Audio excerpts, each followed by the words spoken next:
চলুন একটা গল্প দিয়ে শুরু করি আর শিখে নিই একটা নতুন ইংরেজি শব্দ। তো গল্পটা হলো রিনাকে নিয়ে। সে ঠিক করেছে পরিবারের জন্য একদম নিখুঁত একটা রান্না করবে।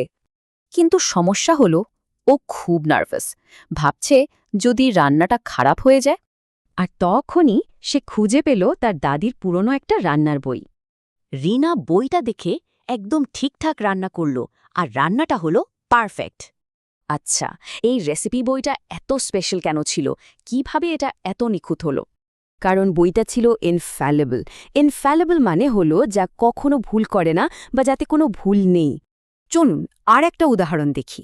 এখানে একটা পুরনো ম্যাপকে ইনফ্যালেবল গাইড বলা হচ্ছে। এর মানে হলো ম্যাপটা এতটাই নির্ভরযোগ্য যে এটা একদম সঠিক পথটাই দেখাবে। এখন দেখুন চিকিৎসার ক্ষেত্রে এই শব্দটা কিভাবে ব্যবহার হয়। একটা ইনফ্যালেবল প্রসিজার মানে হলো এমন কিছু নিয়ম যা সবসময় কাজ করে এবং পুরোপুরি নিরাপদ।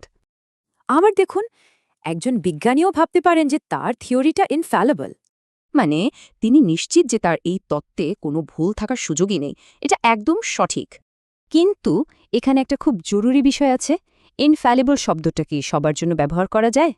কোনো রেসিপি বা সিস্টেম ইনফ্যালেবল হতে পারে, কিন্তু কোনো মানুষ ইনফ্যালেবল হতে পারে না, কারণ মানুষ ভুল করতেই পারে। তাহলে চলুন এক নজরে দেখে নিই ইনফ্যালেবল শব্দটা কিভাবে ব্যবহার করতে হয়।